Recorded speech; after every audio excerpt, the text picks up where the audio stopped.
Hey, hello everyone. Today I'm going to be making a explanation about evolutionary mismatch of our brains and current environment. Why we are running legacy environment survival 2.0 on really 3.0 environment. So first, I'd like briefly to explain the evolution of environment itself. So let's say 2.1.0 is for uh, Homo sapiens, Homo habilis, let's say, Homo habilis, right? Let's assume they didn't talk, uh, habilis, right? So then 1.1, Homo sapiens, that's when people started to talk to each other. Then 1.3 was when people started to tell stories, and perhaps uh, sing songs, and discovered harmony. Uh, let's, let me make it a bit smaller, a bit smaller. So really, okay, like that, right? Yeah, so sing songs. Then 1.4, uh, people did discover uh, books, books, and writing. So that was a major revolution. Why? Because they could transfer large amounts of information without being in a place.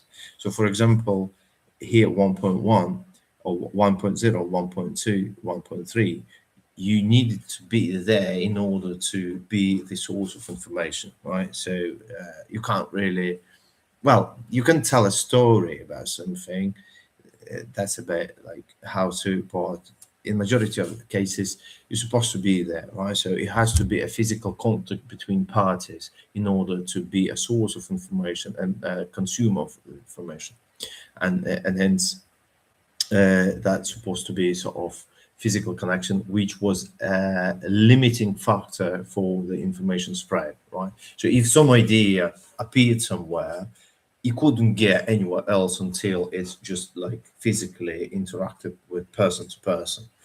Now, when books arrived and writing arrived, that means information could be transferred without that particular source of information being in the place where information is going to be consumed.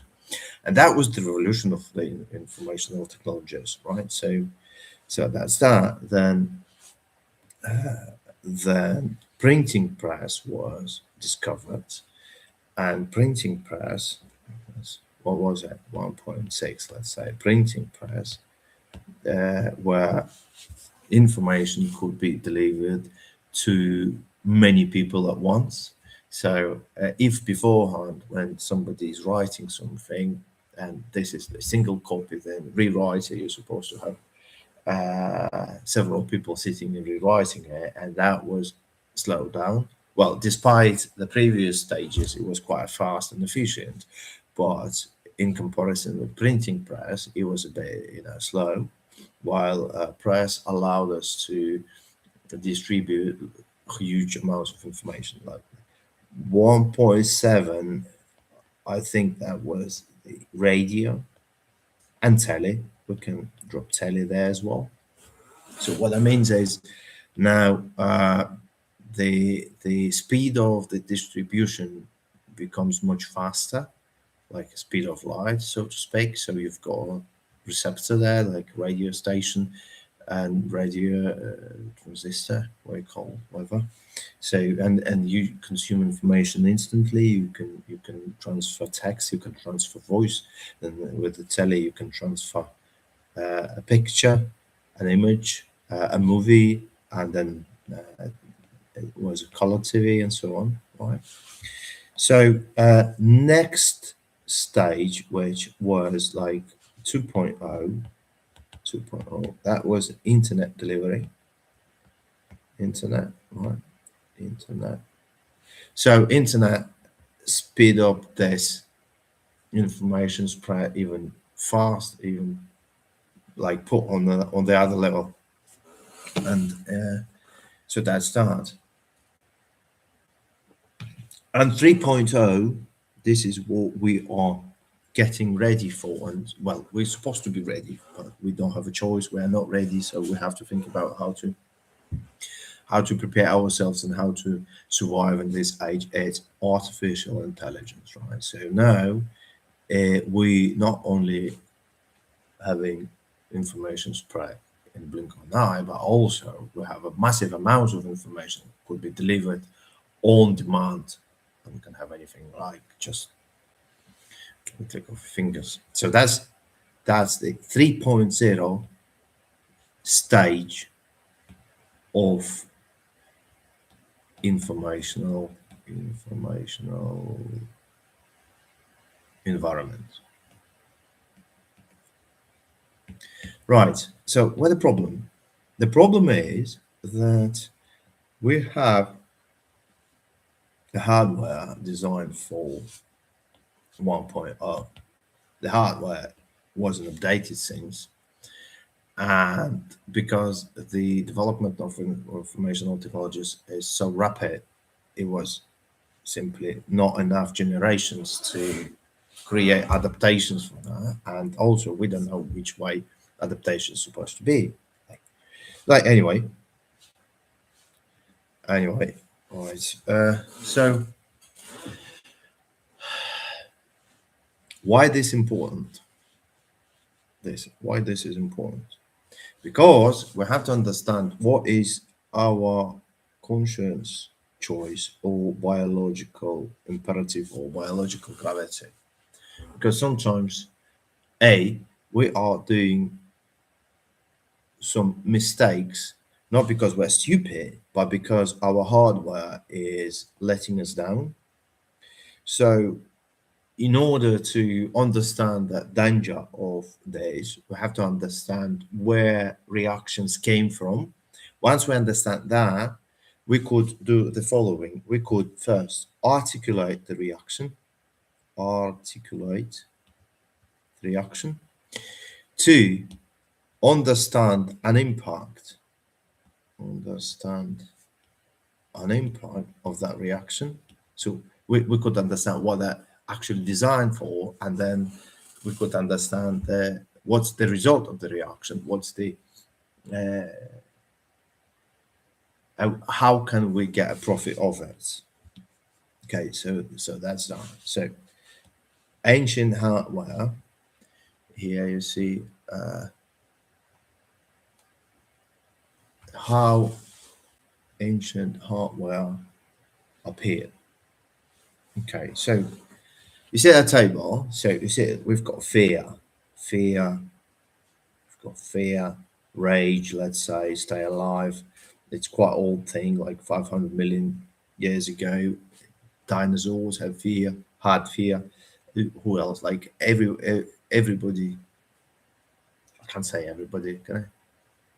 Yeah. So all species that old had fear, hence fear is deeply embedded in our genes, and it had brain structures which really hard to resist. Then social anxiety.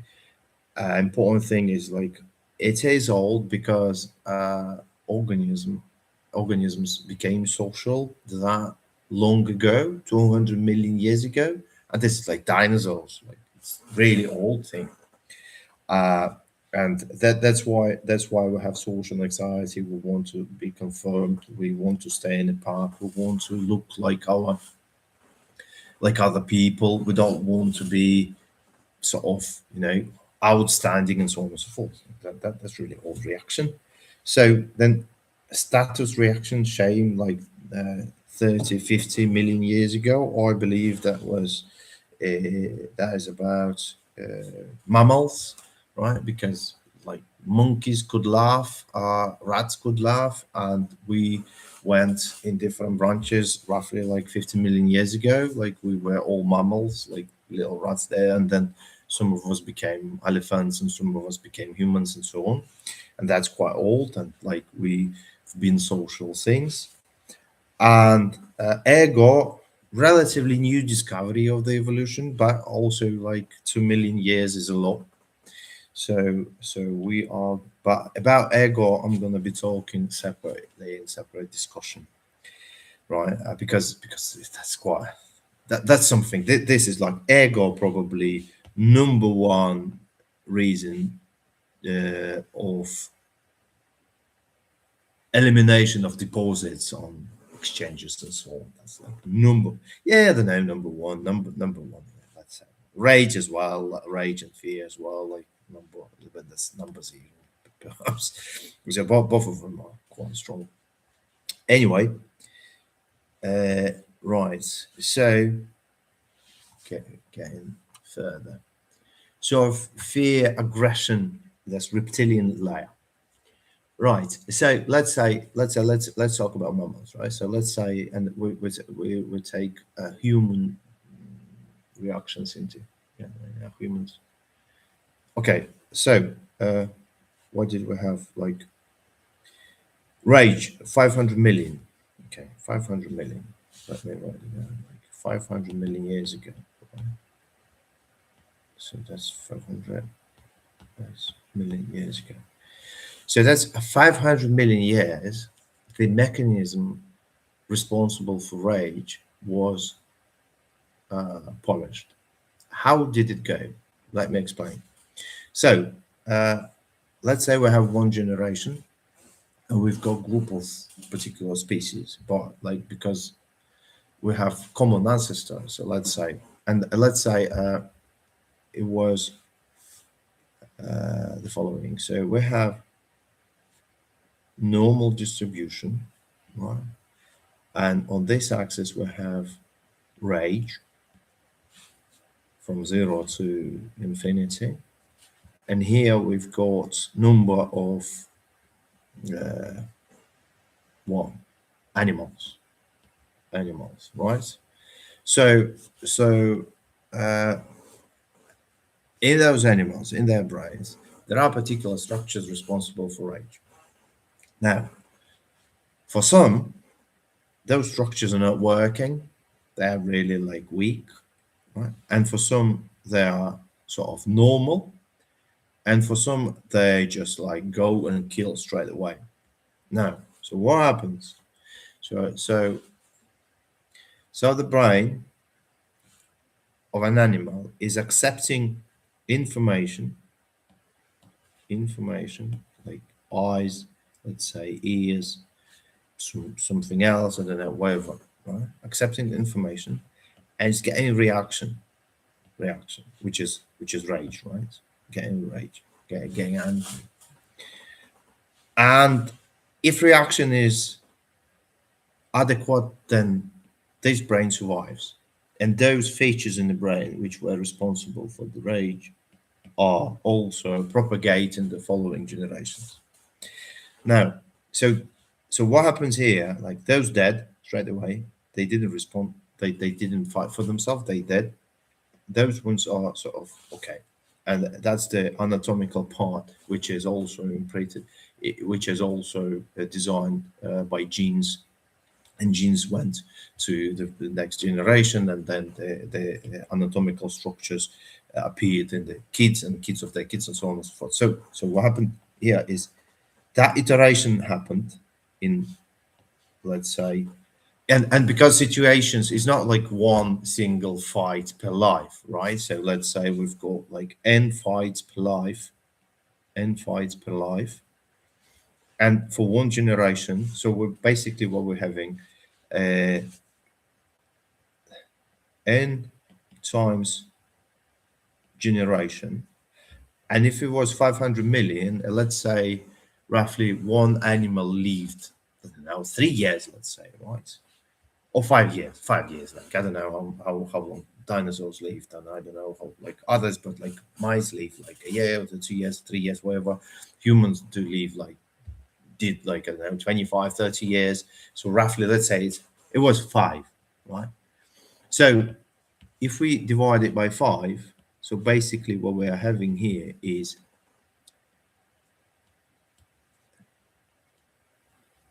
100 million iterations, 100 million iterations per single organism, per single line of organisms, right? Father, son, grandson, and so on, right? So that's so we have that, and we time that on number of organisms, right? By the way, what I have to mention here is this that means is if we've got rage 500 million years ago, that means it was already there. So 500 million years ago, rage was crystallized till now. It was there. Only those survived who had rage, but they had it in the first place, right? So 500 million years ago, they had rage, right? And since then, all of us, without exceptions, inherited that thing. So it was just propagated through all generations, through the space and time, and now we have this reaction, right? But dinosaurs did inherit it from the previous species, wherever. Well, mind-blowing numbers, isn't it? So that means like billions and billions and billions iterations of neural systems happened before this rage reaction is in us, and that's why it's so hard to resist when somebody is just like punch you, or I don't know, push you over somewhere. You go to bed and you can't sleep. You just have those revenge thoughts. Well, I have them. Maybe not all of people like me, but I suspect plenty, more than necessary. Right. So that starts. So going further, yeah, social hierarchy and bonding, early mammal layer. There are particular traits of evidence that dinosaurs also did have offspring protection instincts, but it's really hard to prove that. They have nests. Partially, that could be like if they've got nesting. If they did have nesting instinct, that means in the brain in their brains it was a structure which was responsible for that. So the females wanted to sort of organize particular stuff to make life of their eggs sort of simply, and so on and so forth. So, but like it's not enough to know that. But in birds, well, only blind can see that birds really have this nesting instinct, and they have mother offspring bonding and stuff. So what happens with there is really fascinating thing. So mother offspring, if you're not familiar, I'll tell you that there is a Jennifer Aniston neuron phenomenon. So experiment was the following. The researchers, they've taken the image of Jennifer Aniston, and while they were presenting this image to those persons, they put their brain in MRI and they scanned the brain. And so what they discovered that Jennifer Aniston, for her image, for her appearance, it was roughly one neuron firing up in the brain. And so what that means is the stimuli which went to the brain through eyes are patterns of Jennifer Aniston's face and other features like the hair, posture, and so on. So the combination of those stimuli fired up particular neurons. So that means like that neuron had particular memory cells in it, memory molecules in it. And when stimuli were in a sequence or in a particular pattern, the neuron was firing up. Now, This is really interesting because what that means is a brain had anatomical structure for stimuli complex. Now, when a woman gives a birth, she is overwhelmed with stimuli, right? A child has smell, sounds, weight, temperature, uh, all of that. And so, what happens with a female brain is, along with hormonal imbalance, the brain is getting plenty of stimuli and building up new connections between neurons with uh, uh, with with particular functionality for the rest of her life, right? So what that means is when a woman gives birth, she's getting anatomical structures in her brain responsible for caring for a child. And those anatomical structures, they are connected to our lizard brain, for example, amygdala, the fear brain. And then a woman fears for her baby and success of her baby for the rest of her life.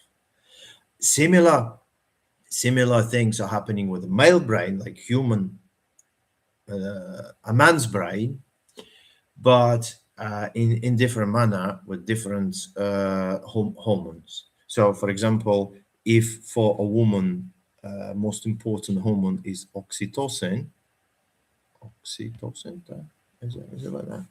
Then for male brain transformation is vasopressin, which is responsible for protection, for territorial behavior, and so on and so forth. So I don't want to get too deep in it. But it's going to be a thing for later. But for now, we have to understand that uh, mother offspring reaction is really old thing, and it's just like engineering thing, right? So there are genes which are creating structures in the brain.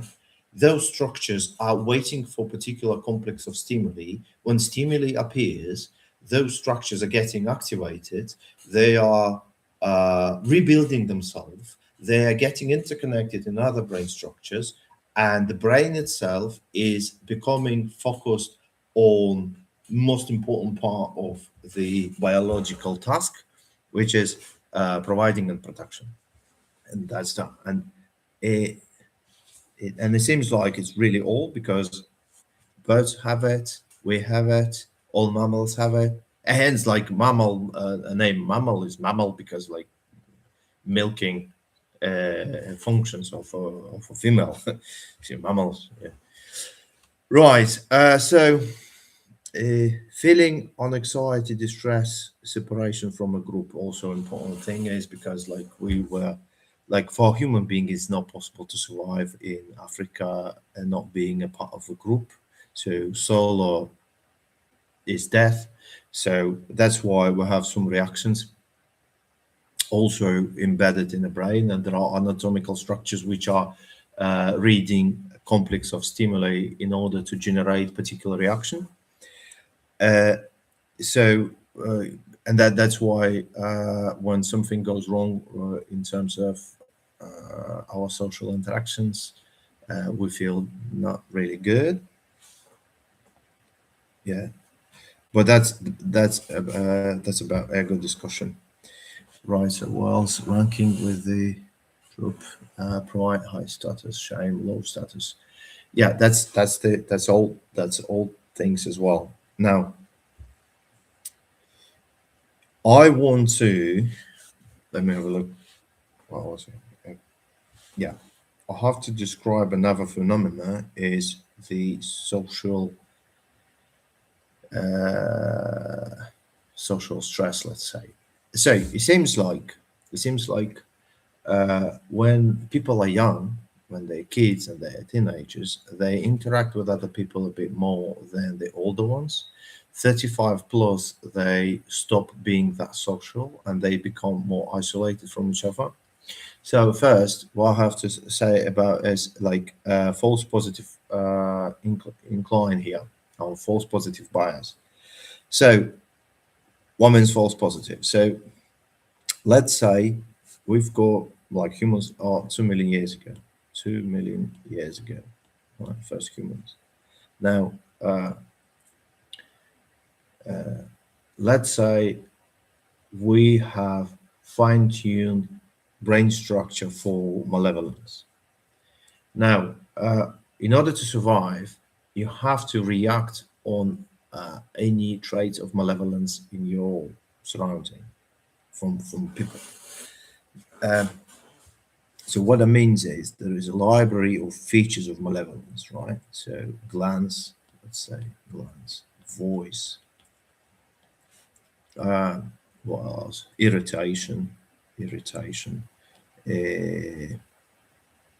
uh, lying, and so on, right? So that's the library of features among which we select a complex of stimuli in order to take a decision that that particular person is malevolent to us. Now, so how does it work? So we've got normal distribution of individuals who were naive, and all others who were paying attention. Now, naive are dead, right? Because they didn't pay attention, hence they couldn't spot the malevolence, and they are dead. Now, what happens with the rest? So with the rest, what happens is the following. There is let's say, 50 cases of spotted malevolence, but only, let's say, 5 of them or 10% of them were deadly. Now, if person reacted on all 50 and survived, that means that was positive for survival. However, 90% of cases were false positive, so it wasn't true, right? But because they have for survival, that's why let's do it like that. Yeah, that's why we have them. And so what that means is, not always when you spot signs of malevolence, person is malevolent, but only because it's a false positive reaction for us. That's why we have so fine-tuned detector for that. And if, let's say, it was 50 cases during life, 5 of them were truly malevolent and we escaped them, that means 2 million years ago. And if one generation is 20 years, so we divide it by 20 years, right? Okay, one's going to be there. So that means for 100,000 times, 100,000 iterations happened for me, for example, from my ancestors and their ancestors and so on and so forth. So 100 times iterations of that situation happened, among which was only like 10% really dangerous ones. But because this false positive reaction happened, and because I survived, because that means my detector is really good spotting malevolence, but it's not good spotting true malevolence. So it puts everything in one bucket, and that's how brain operates, and that's what you have to understand in order to understand the majority of the reactions. This is also touching status, emotions. This is also touching what else? Aggression, maybe not. Status, ego, pride, and so on and so forth. And that's why it's really hard to operate with people, because all that biological inheritance is not letting them to let it go, right? And because it's sometimes for person themselves, it's really obvious that the position is wrong, but they can't admit it because this biological brain structure is not letting them. Right? Once you understand how it works, Why? Once you understand engineering behind it, it's really easy to fight it because yeah, well, it's just like inheritance. I can, you know, get rid of it. So that's that. That's about numbers, and that's about the genetic predisposition for particular reactions to complex of stimuli. Regarding the brains here, so you can see that the green part, this midbrain, midbrain is responsible for fear and seeking behavior and fear, right? That's the primordial emotions, and all of us to have them, right? While the top one is responsible for ego, kindness, well, bonding. Birds do have it, while previous reptiles and stuff they don't really have it a lot. I don't know what they're thinking, but maybe less than we do, and so on. So we truly have a lot of capacity for ego and stuff, right? In order to develop it. Okay, so let's go further. Yeah, so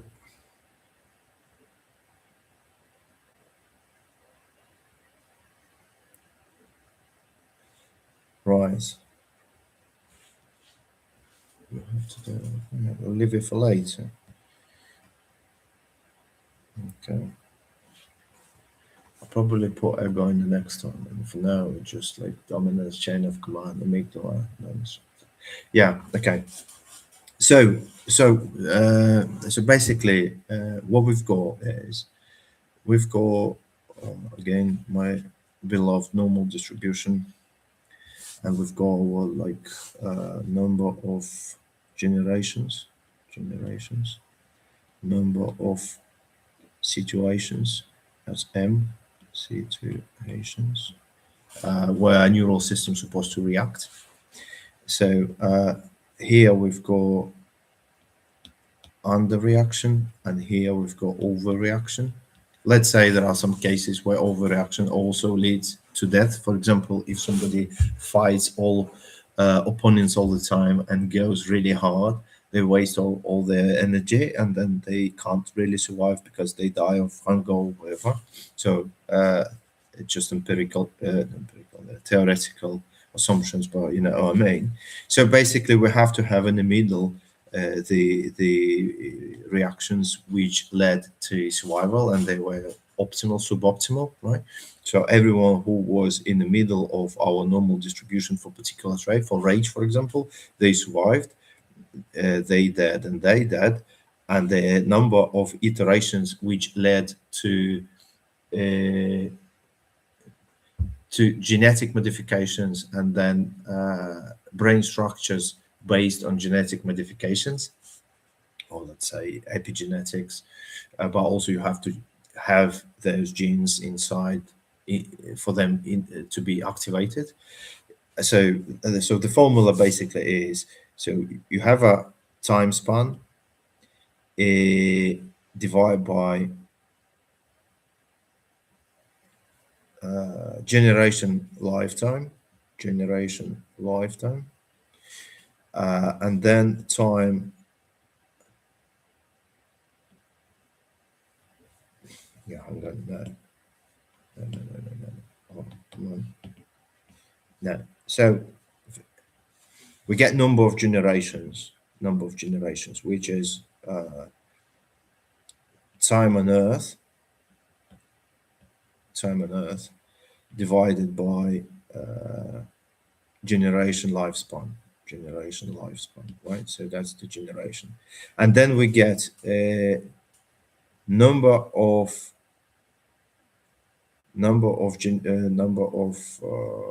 generations times number of situations, right? So that's the number of iterations of the number of iterations of what of complex stimuli in order to generate a reaction. right? So that's really mathematical thing. It's not, there's no rocket science. I probably will write it in a better way. So let's say we've got number of generations times number of situations, and we are getting the gene result. So more generations, more situations, stronger the genetic response in our brain. Simple as that.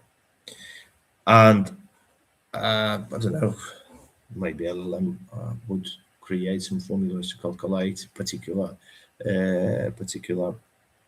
reactions connected to particular genes, but for now it's a complicated task to accomplish.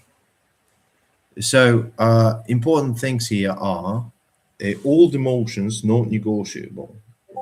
Negotiable. Fear, rage, hardwired because 500 million years, and they really fast. So you can't really think about them. You just react, and it's too late. So I have to deal with it a lot. And new emotions are relatively flexible. So what that means is you could really operate while feeling them, and this is really good news. Like, when you feel angry, but you do what you have to do instead of following your emotions, we can save a lot of money, not doing mistakes while trading, right? So yeah, next time probably talk about ego, because ego is very important, and this is what leading for deposits to be erased. That's it for now. I hope more or less it's understood where the numbers are and where engineering approaches valid for understanding where we're getting emotions from and reactions from. So see you next time.